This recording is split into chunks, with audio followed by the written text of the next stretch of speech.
Soy Fernando Díaz Villanueva, hoy es 27 de septiembre de 2017 y esto es La Contracrónica.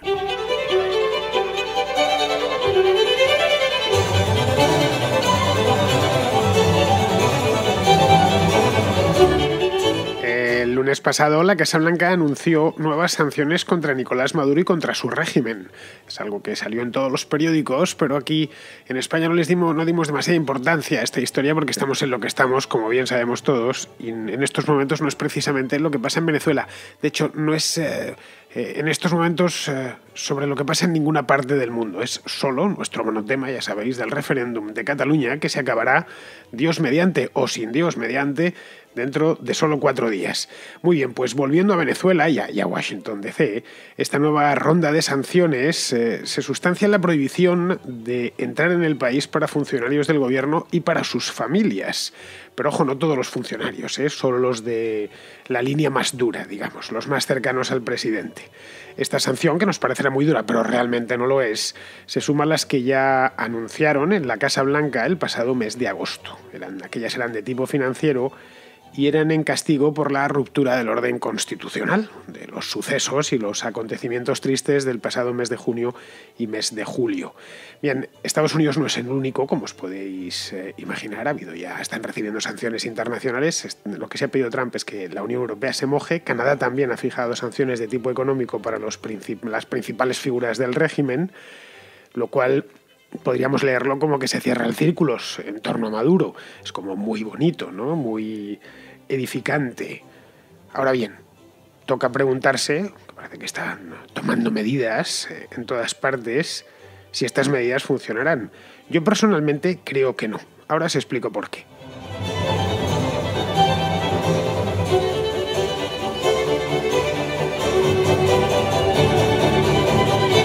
Creo que a estas alturas no es un misterio para nadie si os digo que los problemas que atraviesa Venezuela son muchos, muchísimos, incontables. Son tantos que enumerarlos requeriría varias contracrónicas y unas cuantas contrahistorias. Yo creo que el principal de ellos, y el causante de los mismos, pues está en el Palacio de Miraflores y se llama Nicolás Maduro. Moros, eliminado ese problema, podrían empezar a solucionarse el resto. Costaría bastante, años seguramente, pero vamos, todo pasa por solucionar ese problema principal que, ya digo, es el causante Nicolás Maduro y el régimen que él representa.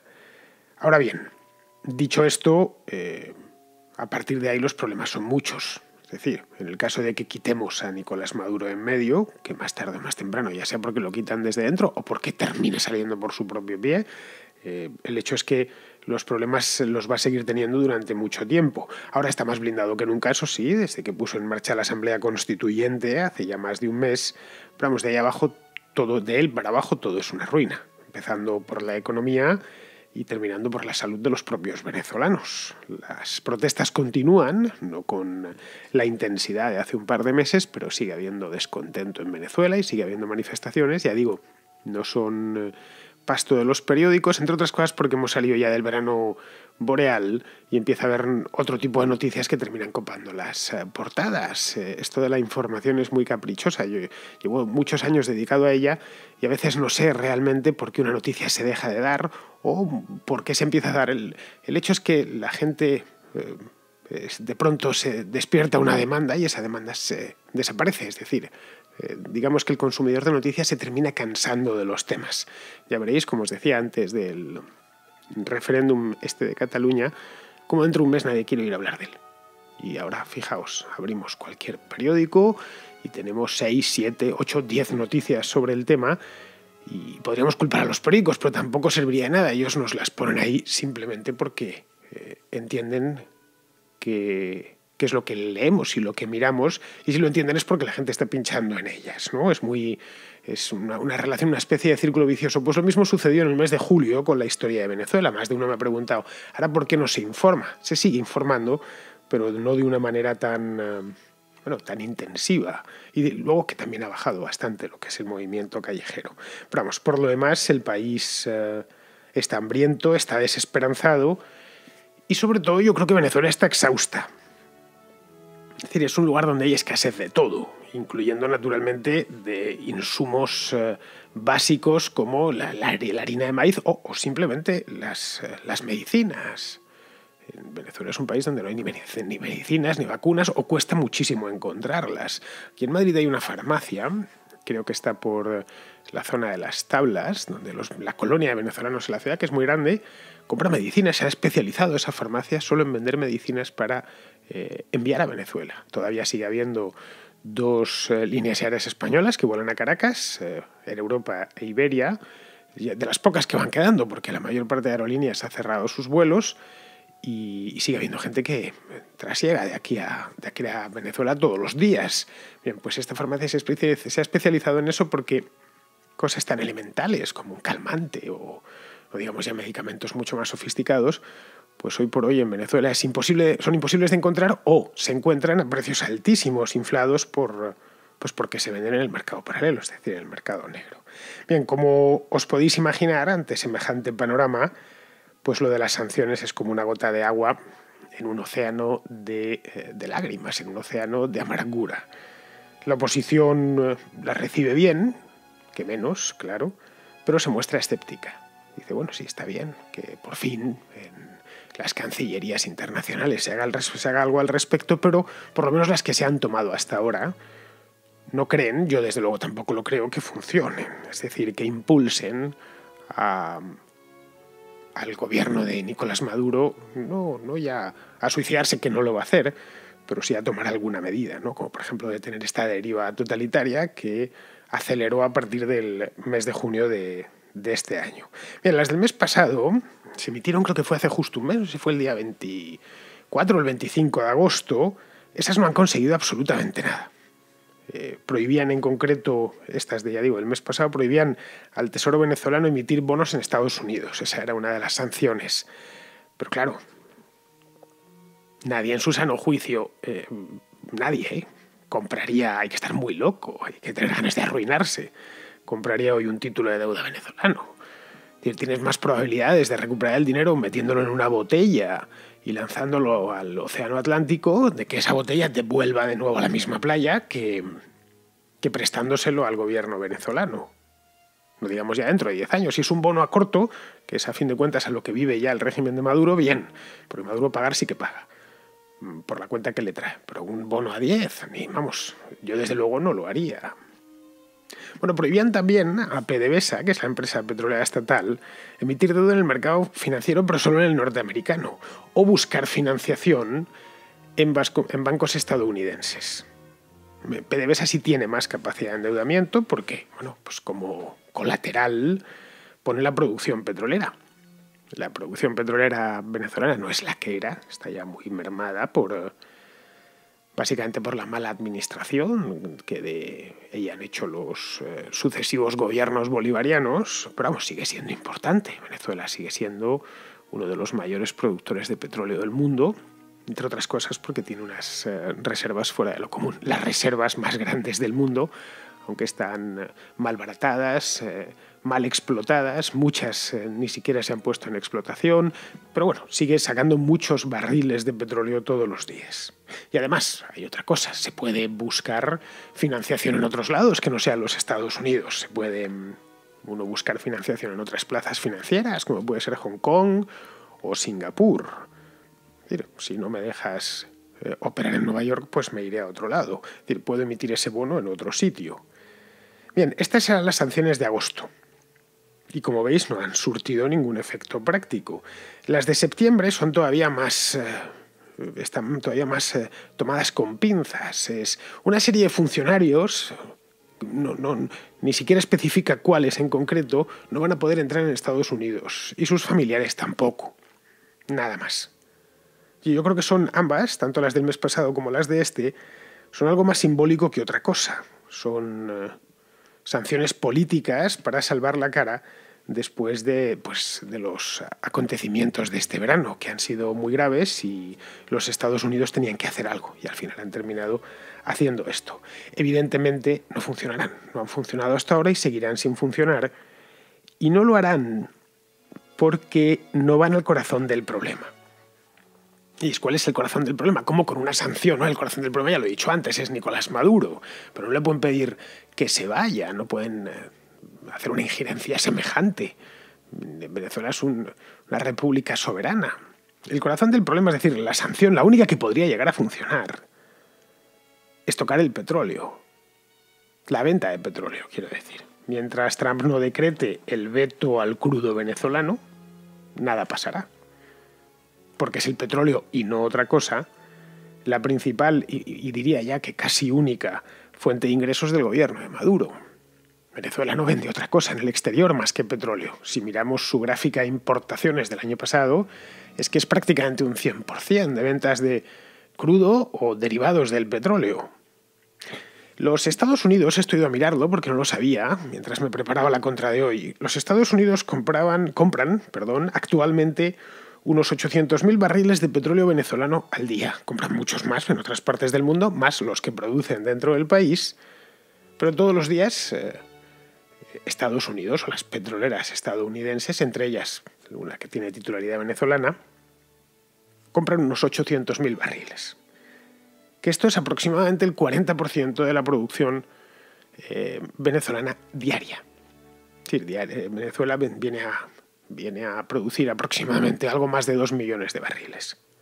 Pero no está mal, que solo un cliente o solo un país, más está muy cerquita. Es una de las claves de Venezuela como país petrolero, es que está pues justo debajo de los Estados Unidos. Tienen que atravesar el Caribe. No hay más que verlo en un mapa, que además esos petroleros tampoco tienen que realizar grandes travesías a través de océanos movidos y tal, como llegar a la China, por ejemplo, tienen que cruzar medio mundo. No, en este caso es atravesar el Caribe, que es un mar interior tranquilito. Y que tienen refinerías al otro lado, refinerías en propiedad, quiero decir. Bien, estos barriles, por supuesto, se pagan hasta el último centavo, solo faltaría.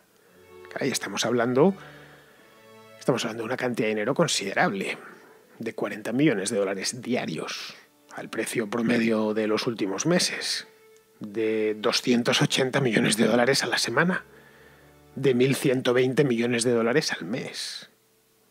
Vale, es cierto que es mucho menos de lo que Venezuela vendía su petróleo hace 3 o 4 años, pero es lo que hay. Y al gobierno de Maduro le da la liquidez imprescindible para seguir respirando y, bueno, para seguir respirando él y mantener la lealtad del núcleo duro de su clientela firme.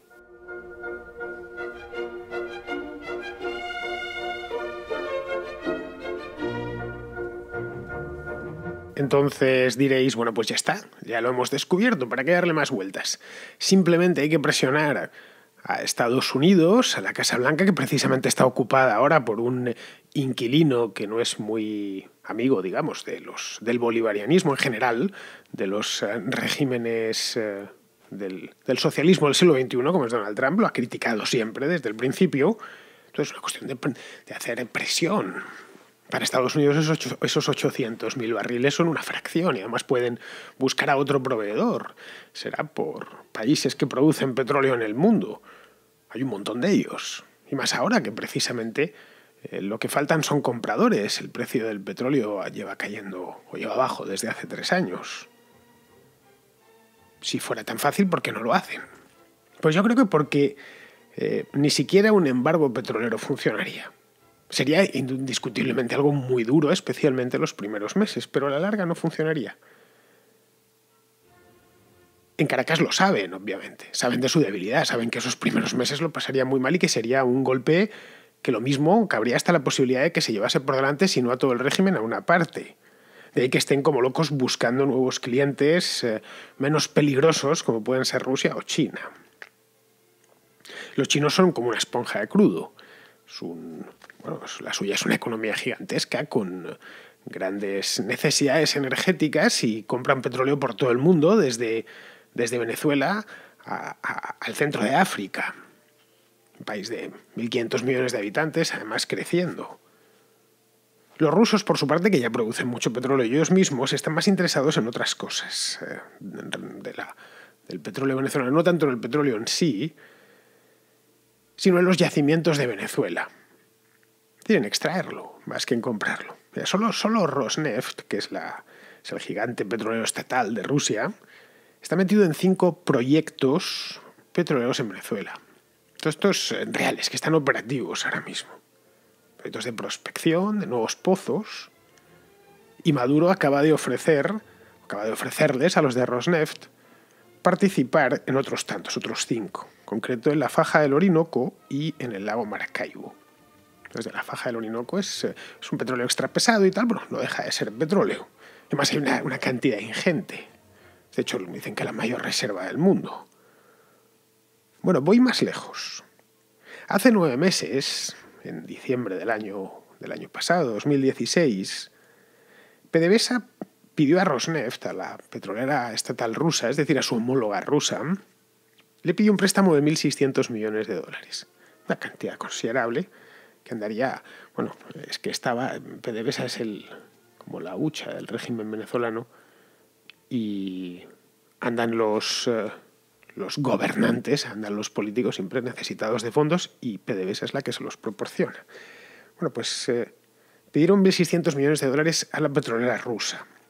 Y esta dijo que sí, que no había problema, que tenía cash para ponerlos, pero que quería como garantía la mitad, el 49,9% de las acciones que PDVSA tiene en Citgo. Citgo es una subsidiaria de PDVSA que atiende al mercado estadounidense. Es una empresa downstream, es decir, no tiene extracción. La extracción ya la hace PDVSA, sino downstream, que se encarga pues, de las gasolineras, el refino y demás. Citgo no es cualquier cosa, ¿eh? Si vais a Estados Unidos, no tardaréis en encontraros con una gasolinera de Citgo. Son muy reconocibles, pero tienen un triángulo muy grande. Hay, de hecho, un cartel muy famoso en Boston, creo que es patrimonio de la ciudad o algo así. Bueno, tienen 3 refinerías operativas, una en Texas, la otra en Luisiana y la otra en Illinois, y miles de gasolineras repartidas por todo el país. Es decir, es una marca reconocida y reconocible casi por cualquier norteamericano y por los que visitan Estados Unidos. De tal manera que si PDVSA no devuelve el préstamo a Rosneft, es decir, hace un default de ese préstamo, a los rusos no les quedará otra que ejecutar la garantía y meterse de lleno en el mercado norteamericano. Es decir, que nos encontraríamos ante un hecho curioso, un embargo petrolero que se case, aunque fuese temporalmente. La liquidez del gobierno venezolano quizá provocaría el default de PDVSA. Lo que ocasionaría es que los rusos pasarían a controlar, aun parcialmente, 3 refinerías dentro de los Estados Unidos. De cualquier manera, la cuestión es que yo no creo que, incluso con un embargo petrolero duro, de un día para otro, de mañana no entra aquí un solo barril de petróleo venezolano, no creo que tampoco se quedase colgado Maduro. Es decir, no, creo que a ese régimen no le va a faltar quien le apoye. De potencias estoy hablando, no estoy hablando de Nicaragua. Empezando por el propio gobierno ruso, como estáis viendo. Y luego hay otra cosa, que esto me da para afinar más el argumento. Maduro se cuida muy mucho, desde siempre, Chávez también lo hacía, de servir hasta el último centavo de la deuda. Es decir, de pagarlo todo. Es decir, remunerar los bonos tiene prioridad absoluta. ¿Por qué? Pues porque sabe que en el momento en que deje de pagar, en el momento en que venza un bono y no se haya liquidado, el flujo de divisas, o buena parte del mismo, se interrumpirá en el acto. Y en este momento queda paralizado. Es decir, que si tiene que elegir entre comprar medicinas o comida, por ejemplo, para su país, para los hospitales desabastecidos de Venezuela, entre elegir eso o pagar a los acreedores, siempre escoger a los acreedores. Y no por nada, simplemente porque su supervivencia depende de ello. La supervivencia suya y de su propio gobierno. Luego, visto así, ir apurando los argumentos y trazando las derivadas oportunas, lo que yo veo es que la cosa no tiene fácil arreglo. Ni siquiera con la peor de las sanciones, que sería el embargo petrolero, la cosa tiene un arreglo muy complicado. He leído por ahí, lo leí el otro día, que podría crearse para Venezuela un programa parecido a aquel que se hizo para Irak después de la Primera Guerra del Golfo, que se llama Petróleo por Alimentos. Supongo que os acordaréis, para que Saddam Hussein, en aquel entonces, hace ya 25 años, pues no se le muriesen los iraquíes de hambre. Y se daba una paradoja, y es que Irak estaba sancionado, estaba encima de unos yacimientos de petróleo muy generosos, pero no podía vender el petróleo, así que le crearon un programa que se llamaba así, Petróleo por Alimentos. Esto se articuló de la siguiente manera, que podría hacerse para Venezuela en el artículo que leía el otro día. El comprador de petróleo, en lugar de pagar directamente a los vendedores, en este caso a los venezolanos, o a PDVSA, pues depositaría el dinero en una cuenta controlada por la ONU, a la que tendría acceso PDVSA, pero vamos, desde ahí la ONU controlaría o vigilaría que el dinero va destinado a comprar medicinas y alimentos y no a pagar otros menesteres o directamente a los bolsillos de los jerarcas del régimen. Porque sucede, es una de las tácticas corruptas del régimen de Maduro, que algunos capitostes del chavismo compran bonos de PDVSA en bolívares, es decir, en dinero que no vale nada, y luego lo recuperan en dólares. De esta manera, la emisión de deuda se ha convertido también en Venezuela, en la emisión de bonos, se ha convertido en una manera de corromperse. Bueno, de las 1000 maneras de corromperse que ha inventado el chavismo. Ha perfeccionado las anteriores y ha inventado muchas nuevas, que es curioso que, claro, no se habla de la corrupción del chavismo. Bueno, en Venezuela sí que hablan, pero es que los problemas son tantos cuando tienes a niños pequeños muriéndose en los hospitales por falta de medicinas. Pues claro, este tipo de esquemas fraudulentos que se montan los políticos se quedan en nada ante la muerte de un niño. Claro, ¿qué es un cara dura en Miami llevándoselo crudo del gobierno? Evidentemente nada. De ahí que la corrupción en Venezuela haya pasado a un segundo término, pero es monstruosa, es gigantesca. Pero claro, más este programa lo proponían así como una idea, pero no se puede imponer. Esto necesitaría que Maduro lo aceptase, es decir, que estuviese dispuesto a ello. Y yo sinceramente no lo veo. No lo veo porque no, simplemente porque su gobierno consiste precisamente en depredar, en vivir de esos barriles, esos 2 millones de barriles que venden todos los días. En fin, como veis, el asunto no es sencillo y su solución no pasa, eso tenedlo claro, ni de lejos por las sanciones.